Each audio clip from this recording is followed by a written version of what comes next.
is a Dyson DC19 T2 Animal. A very old, quite old, reasonably old cylinder vacuum cleaner. Once very premium and very expensive. Now we are literally going to save this one from what I imagine it is suffering from a slow and painful death. Let's have a look at what happens to a machine that the owner straight out told me has never seen any maintenance, has just been emptied, has been used for all sorts. Let's have a look at what life this poor thing has led.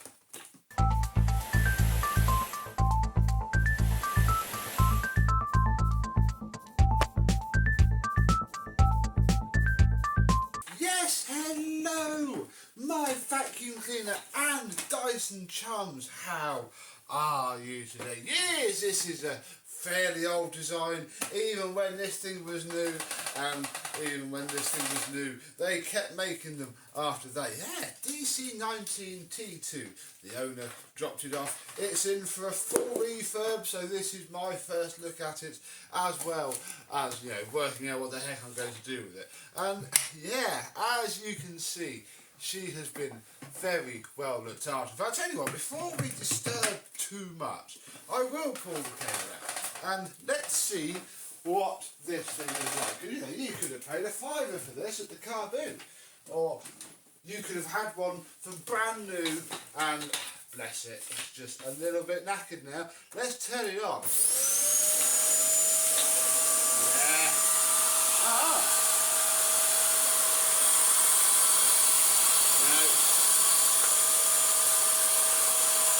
No. Okay. Oh, bless it.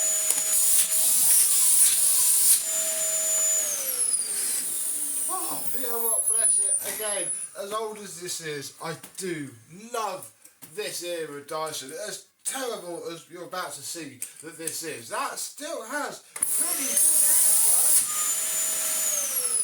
If you want a Dyson cylinder that just has a lot of raw power, a nice wide air path, doesn't get clogged up like the stupid ones that go in at the front, this is the era you want. The main problem with it really is this head here. This head, bless it. How many of these heads have we refurbished? It's just not turning. Inside of there, it will be completely bound up with hair. Yeah, all of the bearings will be full of that hair. And yeah, this is why I just smashed the whole thing apart and give it a clean, because yeah, it's just been used. It's been used and not taken care of. So yeah, I think this is probably going to work fine eventually after just coming apart and back together again. The hose didn't split, and correct me if I'm wrong, but I don't think that's a generation that does much splitting. So we can now remove the hose and get that. How to tell a hose hasn't come off.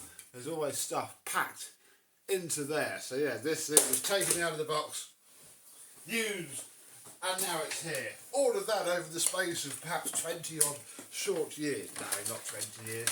10, 15? No. These are quite old. Oh, it is suffering, oh dear, from limp Dyson cord reel. That's the slight problem with them of this age. The cord reels go very limp. Might be able to perk that up a little bit. So yeah, inside of here, the bin isn't terrible. I mean, inside of there is absolutely boom. Yeah, look at that in there. It's been used for DIY, but it's been emptied. You know, that's not his problem. I've emptied the bin. My hoover's still not working. Well, under here will be, oh dear, the pre-motor filter. And look, it's got a tattoo in itself from the airflow. Yeah, that's just going in the bin. I've got a new one sat waiting. This has been planned for a little bit, and it suffers from what all of these do. DC08 used to do it. That sand everywhere. All the sand goes straight through the cyclone. Bless it. It's one of its little downsides, but I don't know, still worth it, especially since it can take it quite well. I mean, yeah, for all of how that looked, bless it, it was still trying really hard. Under here is, I mean look, it's a lifetime HEPA filter. But the lifetime of what? I mean, I hasten to say it'll be the lifetime of the filter, not the lifetime of the vacuum cleaner. Or maybe the filter dictates the lifetime of the vacuum cleaner. That is also going in the bin, and oh my goodness, all that sand that's been through the motor. That is incredible. Never known another style of vacuum cleaner do it. They've all done DC08, this in its various guises. They just, the sand goes straight through them. But, you know, if you're not fussed about that, they're pretty flipping good. Yeah, the whole thing is just absolutely disgusting. I mean, we can probably let it breathe a bit now. We haven't got any filters in it at all. Let's see how it runs.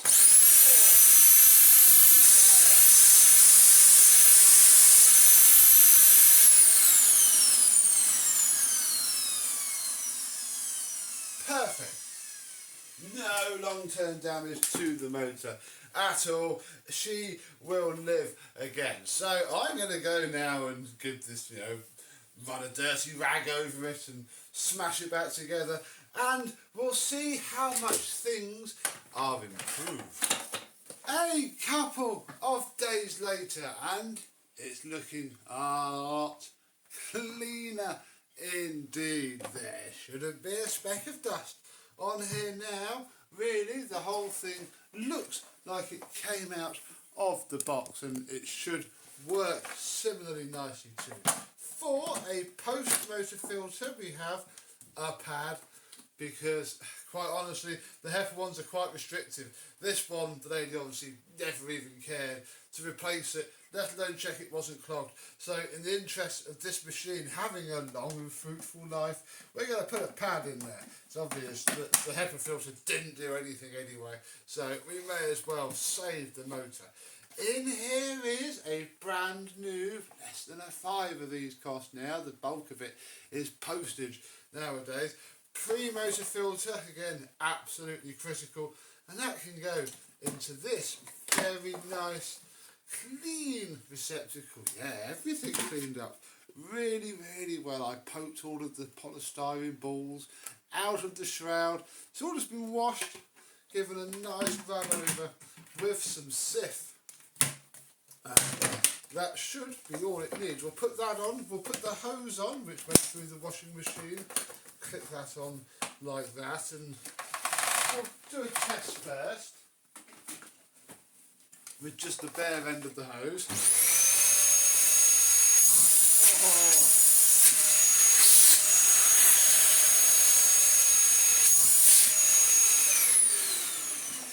It should have such raw and powerful suction. It's what makes it quite sad when they don't have it. However, on to part two, which were the tools, and this is as boring as it looks. It just got washed whole and given a wipe down, and that was that. The second transformation is in this head, which now, I mean, it's bearing the scars of a long and happy life, but it is absolutely spotless. All of the hair that was inside of the brushes is gone. The whole thing spins really, really smooth now, and I'm hoping that if I pop this back on there, do the clips up, we can use the end of the hose for now. Oh, we don't need to put the wand on.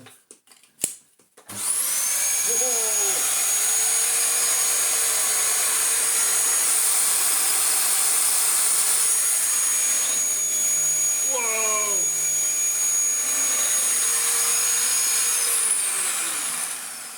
Again, this is quite a flipping good head. Like, it should really work. It should work better when you put it down, because it then pulls the air more around the turbine. Yeah, been fun before. That's why I did that.